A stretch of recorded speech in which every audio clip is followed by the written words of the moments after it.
Buenas a todos los espectadores, yo soy Álvaro Agustín Ullón, alumno del Instituto Superior de Formación Docente, ubicado en la Escuela Normal Superior número 11, en la ciudad del Dorado, interior de la provincia de Misiones.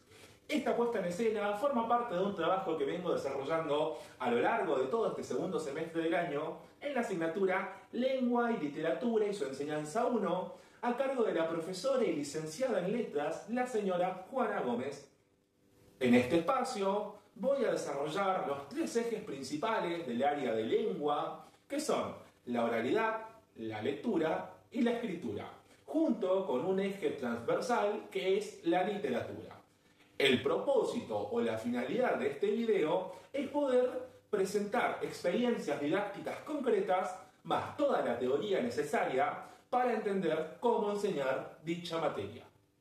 En primera instancia voy a desarrollar el eje de la oralidad y en este video trataré de explicar por qué la oralidad es central en todo este proceso de escolaridad inicial. Vamos a intentar entender también cuáles son las características de la lengua oral alrededor de los 5 años de vida, cómo interfieren el contexto y el juego en su desarrollo y qué propuestas didácticas podemos llevar al aula. Para este primer bloque, mi sustento teórico se basa principalmente en el texto La lengua oral en el nivel inicial y eje B de María Luisa Miretti. Además, articularé con aportes de Ana María Borsone, Marta Marín y otras autoras. Bueno, para empezar, tengamos en cuenta que la oralidad no empieza en la escuela, porque cuando los niños llegan a la sala de 5 o a primer grado en la escuela primaria, llegan hablando, ya saben hablar, pero ¿qué pasa? Llegan con repertorios muy distintos, que van a depender del contexto en el que viven esos niños, en las interacciones con otros adultos, en las prácticas reales del habla, de las conversaciones que tuvo con algún amigo, con algún vecino, con algún familiar, y las variedades dialécticas que tenga. Entonces, los chicos no aprenden a hablar en la escuela, ya vienen con esa enseñanza incorporada. ¿Qué pasa? La escuela tiene la responsabilidad de ampliar ese léxico. Ahora bien, para que ese proceso se dé, tiene que intervenir la escuela, el docente y la familia. No es un proceso del cual se tiene que hacer cargo solamente la escuela, porque siempre entramos en ese debate. ¿Quién debe enseñar? ¿La escuela o la familia? Bueno, es un debate quizás sin fin, pero la responsabilidad le termina cayendo a la escuela. Pero ¿qué pasa si en el aula un chico habla libremente, se logra expresar, pero llega a la casa y supongamos que sufre violencia, abusos, o vive en condiciones de vida muy precarias? El chico probablemente no va a hablar en su casa. Por eso digo que es un proceso en el cual deben intervenir todos, desde directivos, docentes, papá, mamá, hermanos, la familia en general. Por eso dijimos anteriormente que el entorno y las posibilidades de juego influyen y mucho en el desarrollo de la oralidad. Como mencioné anteriormente, para este bloque de la oralidad, mi sustento teórico se basa principalmente en los aportes de María Luisa Miretti. En uno de sus escritos, La lengua oral en el nivel inicial y en el eje B, ella menciona este título: Características de la lengua oral alrededor de los 5 años de vida, en el cual la autora hace una distinción de 3 grandes aspectos que los niños van adquiriendo, ¿no? Los rasgos fonéticos, por un lado, que vendrían a ser la música, o mejor dicho, el sonido de cada letra y la articulación de las mismas para formar palabras. Ok, en los rasgos léxicos semánticos hace referencia a las palabras que adquieren los niños y cómo las utilizan en su día a día. Y por último, los rasgos morfosintácticos, que viene de la morfología de las palabras y cómo arman ellos las oraciones en sus charlas cotidianas. Empecemos por los rasgos fonéticos. En primer lugar, la mencionada autora nos dice que los chicos logran reconocer fonemas de su lengua materna. Pero ¿qué pasa? Existen algunas dificultades, sobre todo en palabras que tienen 2 consonantes consecutivamente. Por ejemplo, tigre o tren son palabras que les suelen costar a los chicos. Incluso también en palabras muy largas, helicóptero, tiburón, ahí suelen aparecer algunos errores muy comunes. Por ejemplo, en la palabra helicóptero se suele escuchar helicóptero o similares. Además, aparecen las sustituciones, que esto es una forma de intentar zafar de lo que ellos no saben. En vez de decir, no sé cómo se dice tal palabra, aparecen las pequeñas sustituciones. Por ejemplo, la letra D o el fonema de la letra D por la R. Una palabra muy común que suele costar, por ejemplo, rata, perro, que incluso me cuesta a mí, los chicos ponen la D en vez de la R. Entonces, en la palabra rata dirían data, por ejemplo. Pero no solo eso, sino que aparecen los cambios de orden. Acá yo puse la palabra armario, que hace referencia a armario, ¿verdad? Pero como no les sale esa letra R, es un ejemplo, ¿no? Utilizan la L, en cambio, para que suene al menos similar. En algunas regiones geográficas del país aparecen las omisiones. Sin ir más lejos, nosotros, los misioneros, en nuestro lenguaje cotidiano e informal, solemos omitir el fonema de la letra S. Existen también algunas asimilaciones en palabras. O sea, suena parecido, entonces el niño cree que es lo mismo. Bueno en vez de la palabra bueno, con B larga.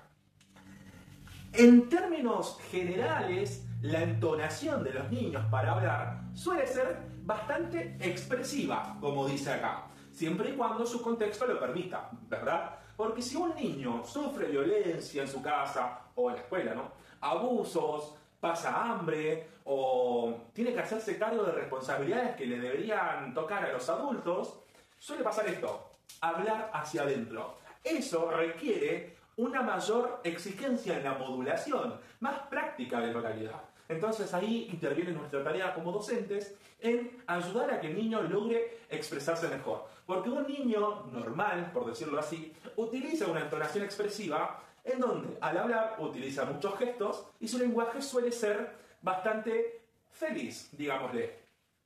Pasando a los rasgos léxicos semánticos, tenemos que tener en cuenta que el léxico se expande y depende de las interacciones que el chico tenga con otras personas.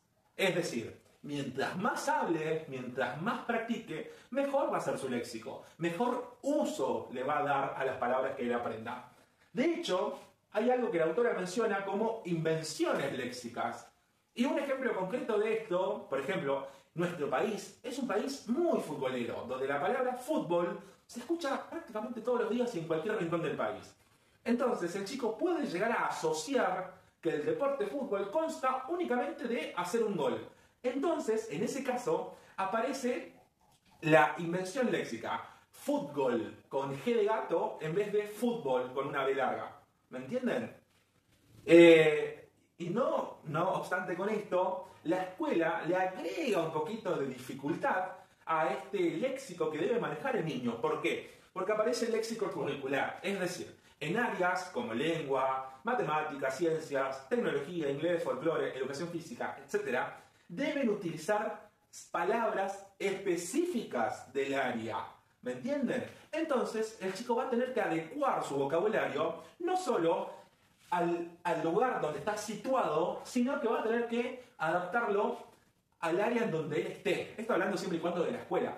Pero también cuando hablamos de vocabulario situacional, tiene que ver con que en el recreo los niños hablan, o utilizan, mejor dicho, un lenguaje mucho más informal. A los gritos, donde hay muchas onomatopeyas, donde hace sonidos grotescos, pero quizás si la directora entra al aula, el niño va a utilizar palabras como permiso, por favor, señora, un lenguaje más formal, ¿verdad? La autora Miletti nos menciona este concepto que a mí me pareció muy interesante, que se llama predominio nominal. Y eso quiere decir que los chicos utilizan pocos adjetivos y adverbios y utilizan muchos o demasiados sustantivos. Es decir, con un solo sustantivo, los chicos te resumen toda una oración en una sola palabra. En vez de decir, ese auto es rojo y anda rápido, simplemente va a decir auto. O va a decir auto rojo a lo sumo. ¿Me entienden? Es un poco utilizar oraciones simples que vamos a ver acá en los rasgos morfosintácticos. Pero sin salir un poco del plano anterior, hablemos de que los niños utilizan muchos marcadores temporales. Los marcadores temporales son palabras que nos permiten ubicar un hecho en un tiempo determinado. El libro menciona el ejemplo de la palabra entonces, en el cual yo me imagino, y de hecho escuché a muchos niños, cuando te cuentan qué hicieron el fin de semana, y te cuentan todo, te tiran una cantidad de información, y te van diciendo, entonces pasó tal cosa, y entonces. Pero así también puede ser con otras palabras, como por ejemplo, luego. Eso es algo que se ve cotidianamente. Cuando en vez de decir, y después hicimos tal cosa, más tarde hicimos lo otro, no, es todo, luego. Ahora sí, entrando en los rangos morfosintácticos, tenemos que tener en cuenta que el niño va a hablar al comienzo con oraciones simples en donde hay un sujeto y un predicado muy claros, muy establecidos. Con el tiempo esas oraciones se van a ir complejizando, ¿verdad? Pero bueno, por el momento, a los 5 años de vida, como mencionamos al comienzo, utilizan mucho más la yuxtaposición, que son palabras que nos permiten conectar con otras palabras o con otras oraciones. Y hay menos coordinación. Supongamos, un niño te dice, en vez de decir, ayer fui al parque y anduve en bicicleta, después corrí mucho, simplemente te va a decir, ayer fui al parque.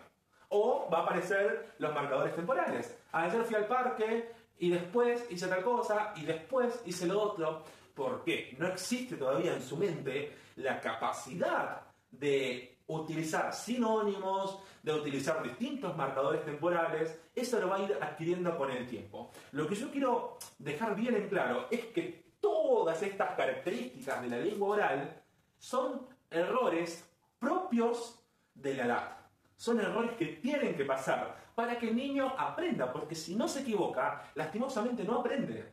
A hablar se aprende hablando. Por eso mencionamos anteriormente que es muy importante el contexto en el desarrollo de la oralidad. Y no se aprende solamente las estructuras, que esto voy a mencionar después, sino que también tiene que aprender a meterse de alguna manera en las conversaciones cotidianas. Porque ahí es donde el niño aprende mucho más. Tengamos en cuenta que el niño es una esponja que adquiere demasiada información y muy rápido. Es la mejor edad para enseñarle cosas. Siguiendo con el eje de oralidad, recordemos que anteriormente yo les había dicho que la familia y la escuela moldean el lenguaje del niño. Ahí entra en juego la figura del adulto. Para explicar un poco la tarea del adulto, vamos a centrarnos en los aportes de Ana María Borzone y Celia Rosenberg, específicamente en el libro ¿Qué aprenden los niños cuando aprenden a hablar? Nosotros en el aula trabajamos el capítulo 1, 2 y 3. En el capítulo 1 aparece el concepto de andamiaje conversacional. La palabra andamiaje viene de andamio y a mí automáticamente me lleva a la teoría de la psicología del autor Vygotsky, en la cual él menciona el concepto zona de desarrollo próximo, en la cual básicamente el autor nos menciona que el alumno puede aprender más cosas si interactúa con otros, si interactúa con un adulto, porque la ayuda del adulto le va a permitir alcanzar conocimientos que por sí solo no puede. Entonces, la tarea del adulto es, en primer lugar, sostener la conversación. Y cuando hablo del adulto, por si no se dieron cuenta, me estoy refiriendo a los docentes, a los futuros docentes, a mí, a vos y a todos los que están viendo este video. Entonces, nuestra tarea como educadores es no solamente sostener la conversación, porque sí, tenemos que permitir que el niño se exprese, tenemos que permitir que el niño hable y tenemos que permitir que el niño se equivoque. Porque cuando se equivoca, nuestra tarea es reformular, no es hacer una corrección punitiva. ¿Qué pasa si nosotros hacemos una corrección punitiva? Entendamos que punitiva o punitivo viene de castigar una conducta. Entonces, si el niño se equivoca en una expresión oral, nosotros no podemos y no tenemos que hacer una corrección que lo oprima, que lo haga sentirse avergonzado.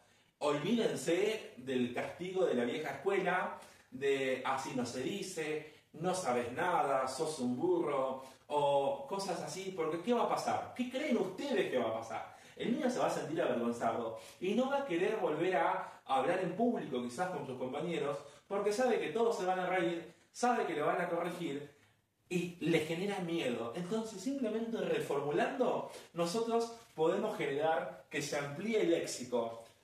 Cuando hablo de reformular, me refiero, por ejemplo, a lo que yo había puesto en la lámina anterior, no sé si recuerdan que había puesto rompido. Eso es algo muy común en los chicos, es un error común de la edad. Un niño por ahí nos está contando que su juguete se rompió, pero no va a decir se me rompió el juguete o rompí el juguete. Nos va a decir mi juguete está rompido, por ejemplo, ¿verdad? Entonces nosotros, en vez de castigar de forma punitiva, tendríamos que guiar la conversación y mostrarles una forma convencional de corregir su error. Se te rompió el juguete. ¿Y después qué hiciste? De esa manera estamos permitiendo que el niño siga ampliando su repertorio, que siga ampliando su léxico. Así como es muy importante la figura del adulto, la figura del docente, es muy importante el juego en esta escolaridad inicial. De hecho, aparece un título en uno de nuestros materiales que menciona al juego como motor del paso a hablar para mí, a hablar para otros o a hablar con otros. De hecho, la psicología evolutiva nos distingue un par de etapas, que son 4 en total. Primero, la prelingüística. En esta etapa, el niño por ahí genera balbuceos y expresiones que entiende solamente él y probablemente lo entienda su mamá o su papá. Nadie más. El niño con un gesto, con una pequeña palabra que ni siquiera está bien formulada, se expresa y porque sabe que su mamá lo entiende. Ahí él recién está adquiriendo sus primeros pasos en la oralidad. Nosotros, a los 5 o 6 años, que es el tema que estamos trabajando ahora, el niño se encuentra en una etapa egocéntrica. ¿Por qué es una etapa egocéntrica? Porque habla solo. Él es el centro, él es la figura omnipresente en todos los relatos que él diga. Él va a ser el centro de atención. No le importa escuchar la opinión del interlocutor, es decir, de quien está escuchando a él. A él le interesa él y nadie más. ¿Cómo podemos mejorar eso para que él avance a una etapa socializada? Socializada viene de socializar, es decir, de respetar y escuchar la opinión del otro. Eso lo podemos hacer mediante juegos reglados. Por ejemplo, jugar a una tienda, a un supermercado, al juego del colectivo, en donde haya una persona que cumpla un rol y una persona que cumpla otro rol, o varias personas. Entonces, todos nos escuchamos, todos hablamos en su respectivo momento. Esa es una manera. Acá hay otra etapa que se llama habla interior, pero eso viene más adelante, así que no vale la pena desarrollar en este momento. Lo importante es que tanto ustedes como yo entendamos que a los 5 o 6 años el niño se encuentra en esta etapa egocéntrica y tiene que pasar a una etapa donde le permita socializar con los demás. Porque él ya no es la figura central, como sí lo era cuando estaba en su casa con sus papás. Ahora hay otros adultos importantes en su vida y entiende que no es todo para él, que también existen otros que requieren la misma atención que él. ¿Me entienden? Ok, hablamos un poco de la figura del adulto, hablamos un poco de de la importancia del juego, pero también alguien cumple un rol muy importante que ya lo habrán visto, y es la escuela. Porque la escuela es quien va a permitir que el niño logre expresarse cada vez mejor. Por eso, la escuela debe garantizar ciertos intercambios significativos, es decir, momentos en la clase donde el niño pueda expresarse y los demás escuchen, o donde los demás hablen y él escuche. Por ejemplo, un lunes llegamos al aula por la mañana o por la tarde y decimos, ¿qué hicieron el fin de semana? A ver, fulano, contame, ¿qué hiciste el fin de semana? Ahí fulanito va a contar qué hizo el fin de semana. Pero si Mengano se quiere meter, no, espera, le estamos escuchando a fulanito. Cuando él termina, habla vos. ¿Me entienden? Esa es una buena forma de lograr intercambios significativos, donde el niño se sienta escuchado y aprenda a escuchar a los demás. Por eso es muy importante que el docente sea el modelo o la figura a respetar en el aula. Para eso, un docente debe tener buena modulación, un léxico accesible y tiene que saber escuchar. ¿Estamos? Yo no puedo ir a un primer grado a hablarle con un lenguaje técnico, ni a un primero, ni a un tercero, ni a un séptimo. No puedo utilizar un lenguaje sumamente técnico y específico que sea muy complicado de entender. Yo tengo que buscar la manera más fácil, la manera de que el niño me entienda con palabras que él realmente conozca. Y tengo que saber escucharlo, tengo que saber, como bien dije anteriormente, sostener la conversación. Entonces, para lograr eso, hay que tener en cuenta varios factores. Uno de ellos es respetar las variedades lingüísticas o las variedades dialécticas. Tengamos en cuenta que en una escuela no todos tuvieron el mismo entorno, no todos se criaron de la misma manera, no todos se criaron en el centro, no todos se criaron con un papá y con una mamá jóvenes, ¿me entienden? O sea, hay chicos que se criaron con sus abuelos en una chacra y esos abuelos probablemente ni siquiera tengan estudios secundarios. Entonces, ¿cómo creen que va a hablar ese chico? Va a tener un dialecto distinto al de los otros que por ahí vivan en una zona más urbanizada. Su dialecto va a variar. No tenemos que castigar esa diferencia dialéctica, ¿no? Tenemos que evitar la corrección excesiva. Hacer entender que él tiene la misma capacidad de comunicarse que nosotros. Y no solamente esta corrección excesiva va para esto, sino que también va cuando se equivoca, ¿verdad? Algo que dijimos anteriormente de la corrección punitiva. Es evitar un poquito eso para permitir que el niño logre expresarse cada vez un poquito más. Pero por sobre todo, lo que sí tenemos que hacer, y que es algo que no puede faltar, son propuestas didácticas sostenidas. Una buena forma, uno de los ejemplos que nos tira nuestro libro, es los títeres o las dramatizaciones. Como mencioné anteriormente, jugar juegos de roles, donde primero te toca hablar a vos, después te toca hablar a vos, después a mí. Entonces, de esa manera se genera hábito de escucha, se amplía el léxico y se respeta a todos por igual. Hablen como hablen. Tengamos en cuenta que va a haber muchos chicos con errores, que no saben pronunciar ciertas letras, que no saben distinguir las palabras, que no saben los significados de las palabras. Entonces se van a generar debates constantes. Nosotros tenemos que evitar esa corrección punitiva y saber escuchar, saber expresarnos nosotros para que el niño nos entienda, ¿verdad? Entonces, tengamos muy presente que la oralidad, la lectura y la escritura se desarrollan de manera integrada. No es algo que va suelto en el aire. Está bien, el niño primero arranca por la oralidad, porque la oralidad es reconocer ciertos fonemas, los sonidos de cada letra. Después va uniendo esos sonidos para formar palabras. Cuando forma las palabras, probablemente ya va a saber escribir alguna que otra cosa. Va a escribir papá, va a escribir mamá, va a escribir la fecha en su carpeta, en su cuaderno, va a leer también algunos carteles. Por ejemplo, si él ve un cartel en el centro que diga supermercado, va a saber cómo se escucha la letra S, va a saber cómo se escucha la vocal U. Entonces él va a ir leyendo supermercado, por ejemplo. Entonces, tanto la oralidad como la lectura van de la mano. Y la escritura lo mismo. Entonces, tengamos presente que la oralidad es simplemente el punto de partida. A partir de la oralidad empieza todo lo demás. Ahora que terminamos el eje 1 de oralidad, me gustaría centrarme en el eje número 2 de este proyecto, que es el eje de la lectura. Cuando nosotros hablamos de la lectura en la escuela primaria, nos estamos refiriendo quizás al proceso más complejo y determinante de la escolaridad inicial. Leer no significa solamente seguir con la vista lo que dice un texto escrito o ponerle sonido a las palabras que aparecen en él. Leer es un proceso que implica algo que va más allá de simplemente agarrar un libro y leer las palabras que están en él.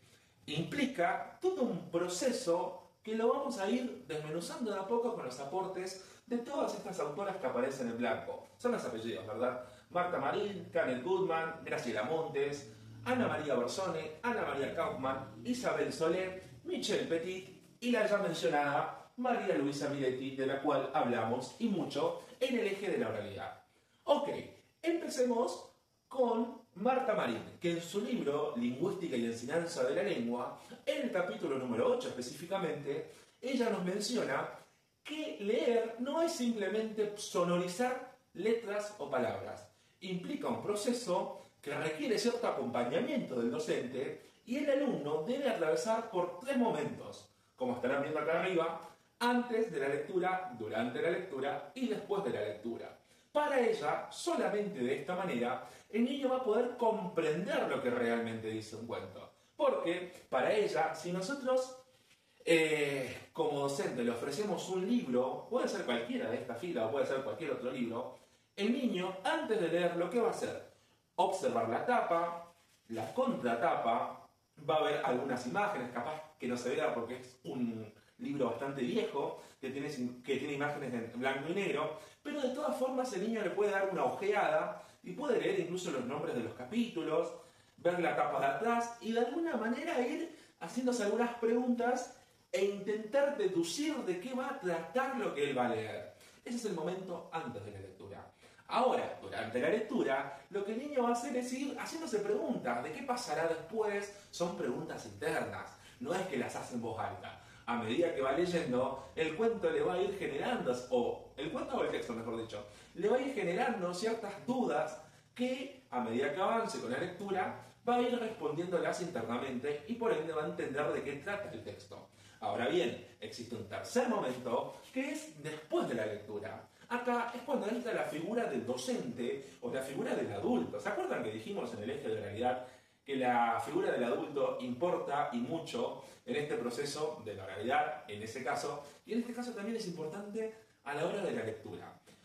Hay un autor que se llama Morrow, él menciona el concepto de renarración. Bueno, lo que Marta Marín plantea es un poco esto también, volver a leer el texto de una manera quizás un poco distinta, haciendo algunas preguntas, ¿qué pasará después? ¿Qué creen ustedes que pasó? Cosas así, para ir orientando al niño en ese proceso de lectura.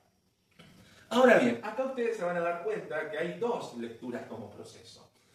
Marta Marín defiende esa idea de que la lectura es procesual y retoma el modelo de Kenneth Goodman, no sé si lo estoy pronunciando bien porque está en inglés, pero acá está para que lo lean. Este autor lo que hace es pensar de la misma manera que Marín, solo que desde otra mirada, poniéndole otros nombres a ese proceso. Para el autor, la lectura es transaccional y socio-psicolingüística. Cuando hablamos de socio-psicolingüística, hace un poco referencia a la teoría de aprendizaje sociocultural, que el niño aprende en interacción con otros. Y es transaccional porque el alumno no es pasivo, sino que participa con el texto. Para este autor existen algunas estrategias que va adquiriendo el alumno. Una es la predicción, que se ajusta con el momento antes de la lectura. Luego está la inferencia, que es cuando se va planteando alguna hipótesis y se va adentrando en el contenido del texto. Luego tenemos la corrección para saber si esas preguntas o esos pensamientos que tiene el niño son ciertos. Y por último la verificación, que sería el momento el momento después de la lectura. Perfecto. Básicamente es una mirada un poco distinta a lo que plantea Marín, pero básicamente es lo mismo. Un ejemplo concreto de esto, el cuento de Caperucita Roja, un cuento que lo conocemos todos en sus distintas versiones. Si nosotros le ofrecemos al niño el libro de Caperucita Roja, lo que va a hacer es fijarse la tapa, probablemente aparezca una niña con una capa roja, aparezca una abuela, aparezca todos los personajes, y el niño se va a dar cuenta que el lobo es el personaje malo, que la abuela no sé qué cosa. Entonces como que va a ir en ese proceso antes de la lectura haciéndose una idea de qué tratará el cuento. Después obviamente tendrá que identificar los momentos, el inicio, el desarrollo, el cierre, y por último sacar una conclusión de lo leído, para saber si tiene coherencia con lo que él entendió y lo que dice el texto. Espero que se haya entendido esto. De todas formas, vamos a darnos cuenta que hay otros autores que piensan de una manera similar a estos aportes de Marín y al modelo de Kenneth Goodman. Perfecto. La primera autora para mencionar fuera de eso es Graciela Montes, que ella piensa a la escuela como un lugar donde se forman verdaderos lectores, o mejor dicho, una sociedad de lectores. La autora mantiene que la escuela es una gran ocasión, ese es el término que ella utiliza, para formar lectores. ¿De qué manera? Ofreciéndole al niño lugares de lectura, algún rincón de lectura o algún momento de la clase o de la semana donde los niños puedan leer.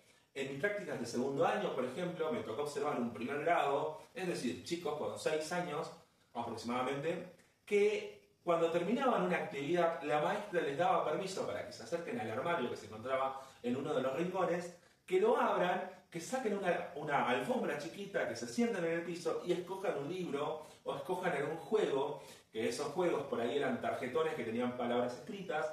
Entonces de esa manera, jugando y como premio, el niño se acerca un poco más a la lectura. La autora, Graciela Montes, menciona que un niño o una persona que no sabe leer, que no sabe escribir, que no sabe hablar, queda excluido totalmente de la sociedad. Y acá me pareció muy importante enlazar eso de que si un niño no sabe hablar, leer o escribir, va a estar fuera de la sociedad. ¿Por qué? Porque no va a entender de qué hablan los demás, no va a saber comunicarse con los demás. Se va a encontrar hasta incluso un poco perdido. Entonces yo les pregunto a ustedes, ¿la lectura y la oralidad van de la mano? Ustedes me podrán decir que sí, que no, pero yo quiero saber el por qué. Entonces, el por qué se lo voy a decir yo, basándome en los aportes de Ana María Borzone, que junto con Celia Rosenberg, en el libro ¿Qué aprenden los niños cuando aprenden a hablar?, creo que en el capítulo 2, que se llama ¿Qué aprenden los niños cuando aprenden a leer?, ella menciona un poco que la lectura y la oralidad sí van de la mano. Porque para leer y para entender un texto, el niño debe haber desarrollado habilidades de oralidad previamente. Es decir, lo que yo decía anteriormente, ¿se acuerdan en el eje de oralidad? Las características fonéticas, las características léxico-semánticas y las morfológicas. Bueno, el niño debe haber aprendido eso para poder entender un texto escrito, ¿verdad? Ahora bien, Ana María Borzone, digo bien, tiene como una mirada más hacia los aportes de Lev Vygotsky, quien en su teoría sociohistórica cultural menciona un poco de que los niños aprenden con ayuda de otras personas, por lo general un adulto o un compañero que sabe más. En este caso, ella menciona que un alumno va a aprender a leer mejor si lee con sus compañeros o con sus maestros. Esa es una teoría que está realmente comprobada porque por algo en las escuelas primarias y en las escuelas secundarias, incluso en algunos terciarios, suele pasar que la maestra empieza leyendo hasta un punto, hasta una parte, y luego sigue un compañero que va a leer a su ritmo, pero va a leer, ¿me entienden? Y después sigue otro y otro y otro, y de esa manera aprende a leer interactuando con los demás. Ok, acá vuelvo a mencionar a María Luisa Miretti, pero desde una mirada un poco más técnica y específica. ¿Por qué? Porque ella menciona a la lectura como un motor del hábito lector. Menciona que para que el niño adquiera un hábito lector, debe tener al alcance nada más ni nada menos que textos de toda la variedad, cuentos clásicos, fábulas y demás. ¿Para qué? Para que él pueda acceder al libro que realmente quiere. Porque si un niño quiere buscar información, lo que va a estar haciendo es una lectura eferente, cuando él busca una información. Ahora, cuando el niño, el alumno, el chico, lee por placer, es una lectura estética. Esa es la diferencia. Leer por placer y leer porque quiero buscar una información. ¿Se acuerdan que el entorno influía mucho? Bueno, hay chicos a los cuales les gusta leer cosas de su ciudad, cosas que pasan en su país. Hay otros que, como ya tienen saberes previos, porque todos los chicos llegan a la escuela con saberes previos, hay algunos que leyeron en sus casas quizás cuentos de princesa, de superhéroe. Entonces lo que Miretti propone es traerle al niño esos tipos de cuentos, para que él logre leer por placer, para que él logre elegir el texto del cual quiere informarse. Eso por un lado. Ahora les quiero mencionar una frase que a mí me encantó, de Kaufman. Ella dice textualmente esto: leer como se lee en la vida real. Y vuelvo un poco a la teoría neta y pura de su libro Escribir el día a día en las aulas, donde menciona cuentos para entretenerse, recetas para cocinar, diarios para informarse y carteles para orientarse. De esa manera es una lectura 100% real que le va a servir para la vida cotidiana. Eso es lo que nos dice Ana María Kaufman, que a mí me pareció tan importante que decidí plasmarla en un cartel. Y relaciono esto, leer como se lee en la vida real, justamente porque Isabel Solé, en su obra Estrategias de Lectura, nos menciona, o mejor dicho, define que enseñar a leer es enseñar a comprender. Cuando nosotros estamos enseñando a un niño a que lea, le estamos enseñando a comprender lo que dice el texto y lo que es la realidad. ¿Estamos? Ella nos menciona que a partir de la lectura, el niño va a adquirir una propia experiencia personal. Y esta experiencia personal a la vez se relaciona con Graciela Montes, que yo me había olvidado de mencionar una frase también textual de ella. Nadie puede leer por mí, ni nadie me puede transmitir la información a mí. Es decir, yo tengo que leer, yo tengo que entender. ¿Cómo hago eso? A través de todas estas estrategias de lectura que fui mencionando previamente. Ya entrando en la recta final de este eje de lectura, me interesa mencionar a esta fantástica autora, Michelle Petit, la cual dice que la lectura acerca a la cultura.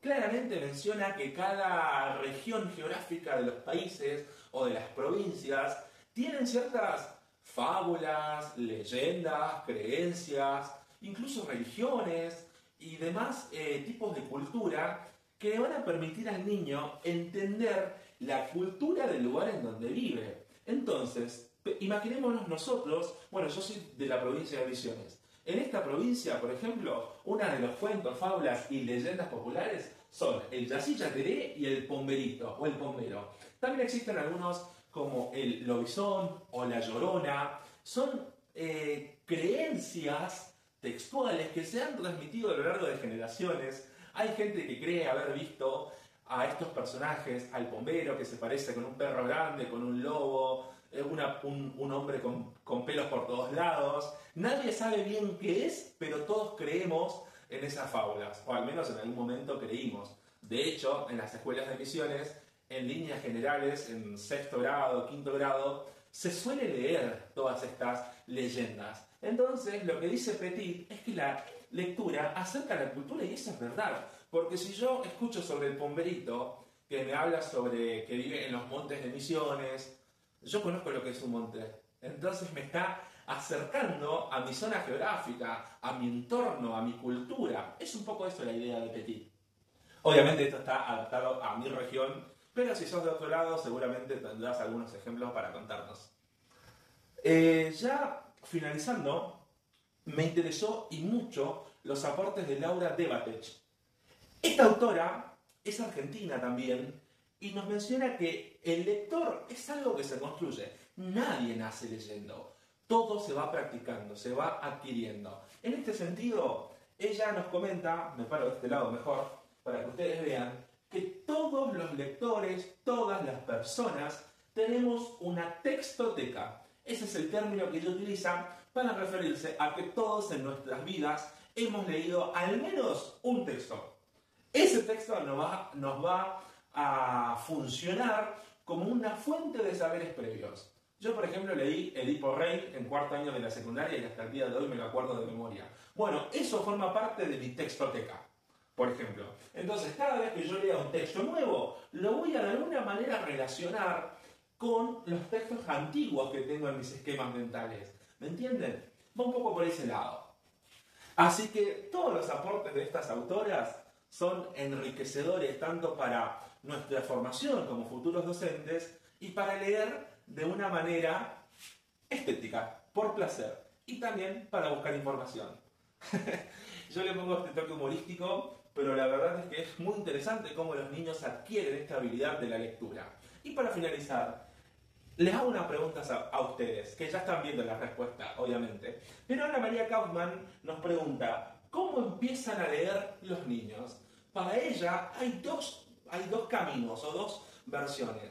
Leer por sí mismos y leer a través del maestro. Cuando un niño lee por sí mismo, es un poco lo que mencioné al comienzo. Esta lectura, la que el niño lee simplemente el texto. Y cuando lee a través del maestro, esto también yo lo mencioné. Un maestro empieza a leer y le puede ir haciendo preguntas a los chicos. Esa es una lectura a través del maestro. El niño ni siquiera está leyendo el texto. Capaz que va simplemente mirando porque no sabe leer, pero se va guiando por los dibujos, por las onomatopeyas, por las burbujas que aparecen a veces en los cómics, en las historietas. ¿Me entienden? Espero que hayan entendido este eje. Fue sin duda alguna el que más me gustó y espero poder haberlo explicado de la mejor manera para ustedes. Ahora vamos a seguir con el eje número 3, que es la escritura. Así como la oralidad es la base de toda comunicación y la lectura es la puerta de entrada al conocimiento y a la cultura, podemos decir que la escritura es una forma de expresarnos más aquí del presente, del aquí y del ahora. Sirve para producir textos propios y de alguna manera comunicarnos. Toda la vida nos comunicamos a través de la escritura, solo que con el tiempo ha ido variando, evolucionando. Antes era más a mano, hoy por hoy es más por mensajes, por teclas, por la computadora, pero en definitiva la escritura es la misma.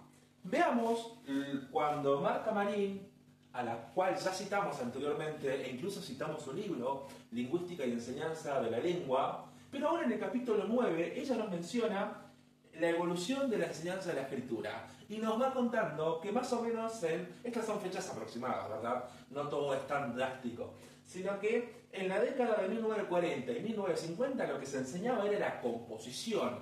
El docente escribía, el alumno copiaba. En la década de 1960 se permitía, era un poquito más flexible, la redacción, que el alumno pueda elegir algún tema para escribir, ¿verdad? Más allá del dictado o más allá de lo que el profesor escriba en el pizarrón. Pero en definitiva, lo que importaba era el producto. Esto era lo que se corregía, ¿verdad? Se corregía las reglas ortográficas, se corregía el plazo de la letra, si el alumno utilizaba en el momento adecuado las comas, los puntos, si utilizaba la B larga, la B corta en algunas palabras, la S, la Z, la C de casa. Lo importante era aprender la ortografía y el trazo de las letras. En 1970 comienza el cambio. ¿Por qué?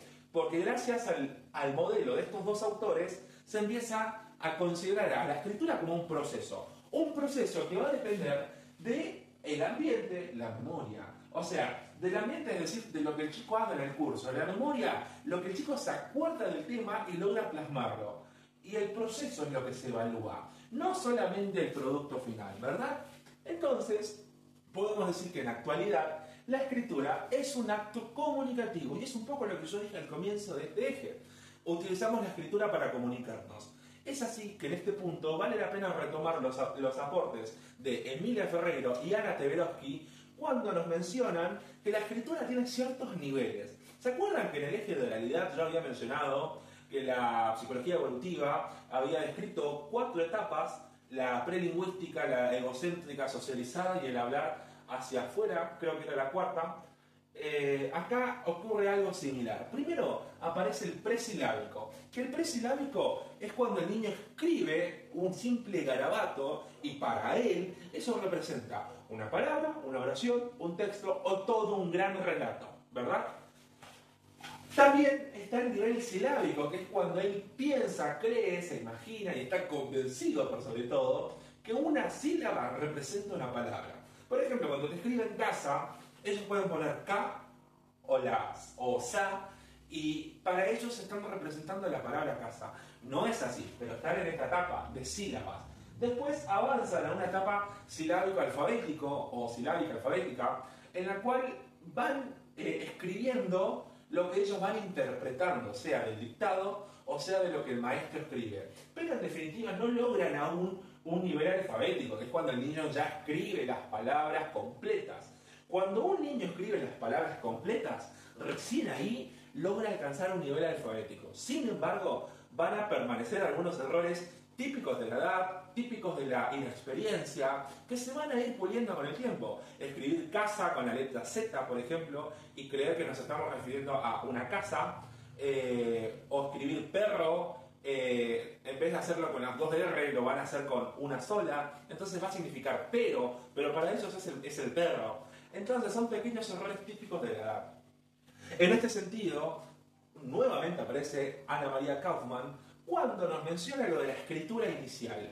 Y ella, en su libro Escribir el día a día en las aulas, vuelve a retomar esta misma idea de que el alumno ahora no solamente lee a través del maestro y del alumno, sino que también escribe a través del maestro y a través de sí mismo. ¿Cómo lo hace esto? Y un poco lo que yo mencionaba anteriormente en estas décadas. Si un maestro escribe en el pizarrón, el niño va a escribir en el pizarrón. Si el maestro se equivoca, el alumno se va a equivocar. Por eso es importante que nosotros como docentes sepamos escribir bien, que manejemos un léxico accesible y que podamos brindar cierta escucha y cierta atención a nuestros propios errores y a los errores de los alumnos.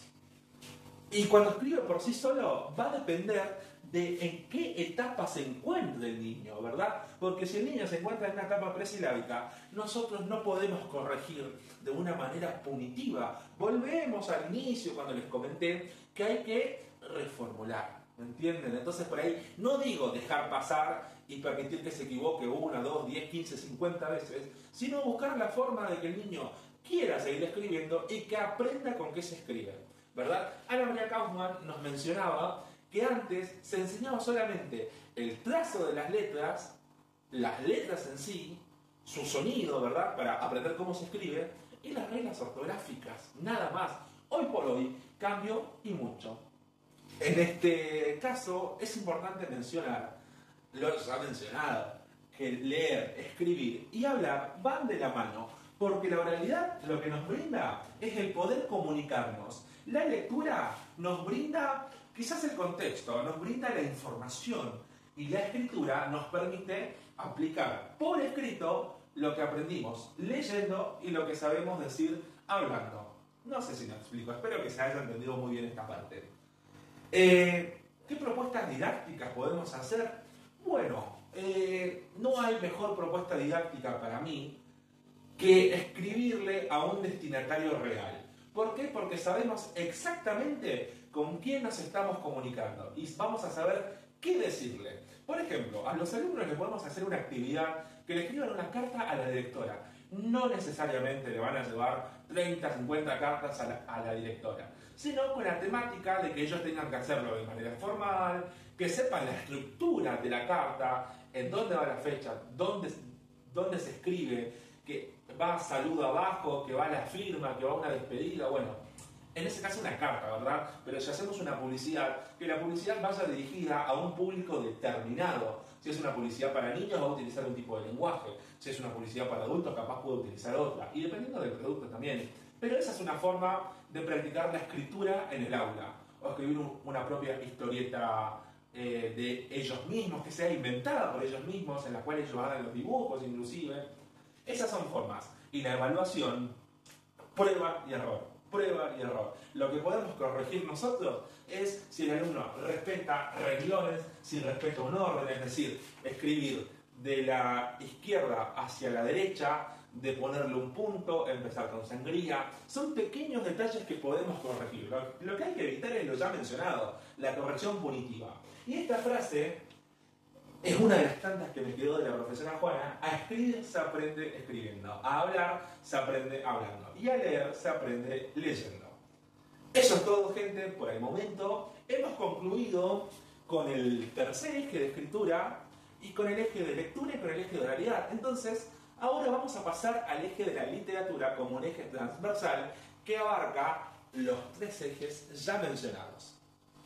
Ahora llegamos al corazón del área de lengua y me refiero, como ustedes están viendo acá, a la literatura. Tengamos en cuenta que la literatura, yo la menciono como el eje número 4, pero en realidad es un eje que atraviesa todo lo mencionado en la oralidad, la lectura y la escritura. Y si atraviesa lo ya mencionado, ¿a quién creen que yo voy a nombrar nuevamente? Y sí, a María Luisa Miretti. Es que en su texto, La lengua oral en el nivel inicial y en el eje D, ella también hace una mención específica a que la literatura, al igual que la oralidad, se puede enseñar, o mejor dicho, se debería enseñar, porque lo tira como una propuesta a través de los saberes previos de los niños y de los intereses de los chicos. No sé si a mí como docente me conviene llevarle, no sé, supongamos, este es un ejemplo quizás el menos indicado, pero llevarle la Biblia o un texto sumamente científico, algo complejo y que el niño no va a entender. No, a ver, llevemos lo que el niño ya sabe, lo que al niño le gusta, una historieta, un cómic, algo que sea medianamente divertido, puede ser una canción, una fábula, algo que le deje una enseñanza, o más bien acudir a los cuentos clásicos que todo el mundo conoce. De hecho, hoy en día hay muchos cuentos clásicos que se han ido reversionando a lo largo del tiempo. Por eso, enseñar literatura es enseñar lenguaje, en definitiva. Lenguaje que se puede expresar a través de la oralidad, que sería el habla, a través de la lectura, que sería a través de un texto, o a través de la propia escritura. Literatura, por eso, es un eje transversal. Ahora, ese lenguaje puede ser literario, un texto más cargado con imágenes, algo un poco más divertido, más ameno, o puede ser un lenguaje no literario, algo más específico, información, teoría, que en definitiva, le guste o no al niño, tarde o temprano va a tener que ir adaptándose. Pero enseñar un lenguaje literario y que parta a través de los intereses previos de los niños, perdón, de los saberes previos de los niños y los intereses propios del chico, va a permitir que sea una lectura placentera. ¿Se acuerdan lo ya mencionado de lectura estética y lectura diferente? Tiene un poco que ver con esto. Es importante que nuestros alumnos logren distinguir entre verso y prosa. Bueno, nosotros también. A ver, un verso por ahí tiene más ritmo, tiene más entonación. En cambio, una prosa es lo que se encuentra más bien en los cuentos, cuando uno escribe un poco más de corrido, ¿verdad? En este sentido, podemos mencionar nuevamente a Michelle Petit. Ella define la literatura como un espacio donde el chico se puede refugiar, puede encontrar libertad y es un espacio de resistencia. Leyendo, ella mencionaba, y esto cito lo que me dijo la profesora Juana en el curso, que ella mencionaba que leyendo pudo de alguna manera escapar de esos momentos difíciles de su vida, en momentos de guerra y demás. Bueno, la literatura, palabras más, palabras menos, puede provocar todo esto, un espacio placentero, pero para eso tenemos que tener bien en claro que la literatura no solamente transmite información, sino que es un espacio de construcción social. Dicho de esa manera, gente, tengamos en cuenta que enseñar literatura puede ser a través de una infinidad de material didáctico. Podemos hacer un taller de poesía, podemos hacer un taller de lectura, podemos invitar a los papás al curso, podemos hacer una narración y una renarración. Es decir, de alguna manera integrar los tres ejes del área de lengua: oralidad, lectura y escritura.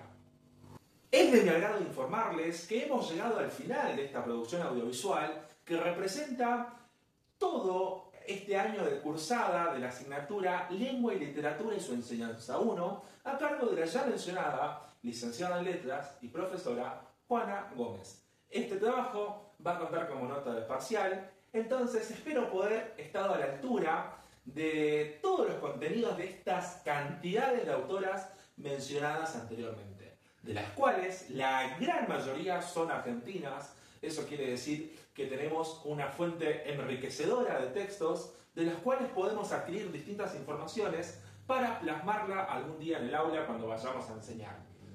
De esta manera quiero dejarles un último mensaje con mucho humor y poniéndole un poco de informalidad a esto.